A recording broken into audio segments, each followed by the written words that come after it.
Hello, મારું નામ ગુલનાઝ છે. મેં અલીકમ ક્યોરમાં તહેસીન મેડમના અંડરમાં મારી પીસીઓએસની ટ્રીટમેન્ટ લીધી.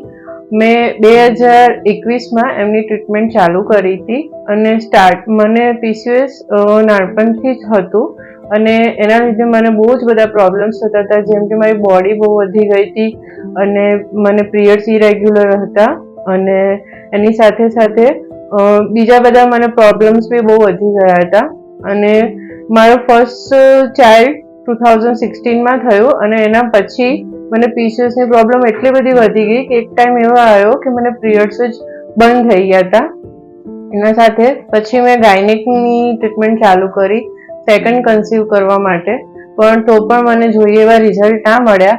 એવામાં જ હું તહેસીન મેડમના કોન્ટેક્ટમાં આવી. ફર્સ્ટલી એમને મને મારું બધું ચેકઅપ કરી અને મારા રિપોર્ટ્સ અમુક કરાવ્યા અને એના પછી એમને મારી ટ્રીટમેન્ટ સ્ટાર્ટ કરી. સાથે સાથે મારું વેટ લોસ જર્ની પણ સ્ટાર્ટ થઈ. એમને મારું વેટ લોસ સારું એવું 70 to 20 kg જેવું રિડ્યુસ કર્યું. એના સાથે મને નેચરલી પ્રેગ્નન્સી રહી. મારી ફર્સ્ટ પ્રેગ્નન્સીના 10 વર્ષ પછી નેચરલી કન્સીવ થયું મને એમની ટ્રીટમેન્ટની સાથે જ. અને અત્યારે મારે 5 મહિનાનો હેલ્ધી બેબી છે અને હું તો કહું કે એમને ટ્રીટમેન્ટ સરસ છે, બહુ સરસ છે અને લેવી જ જોઈએ. અમુક વસ્તુમાં વાર લાગે પણ સારી રીતે એનું રિઝલ્ટ મળે છે.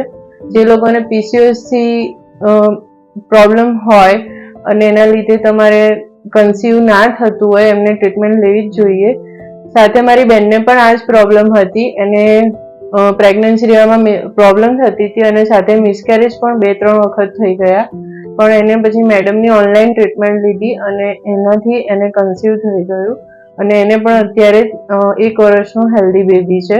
એટલે જે લોકોને પીસીઓએસની પ્રોબ્લેમ છે, ઇવન કોઈ બી પ્રોબ્લેમના લીધે પ્રેગ્નન્સી રહેવામાં પ્રોબ્લેમ થાય છે, એ લોકોએ પહેલાં આ એકવાર હોલિસ્ટિક ટ્રીટમેન્ટ ટ્રાય કરવી જોઈએ.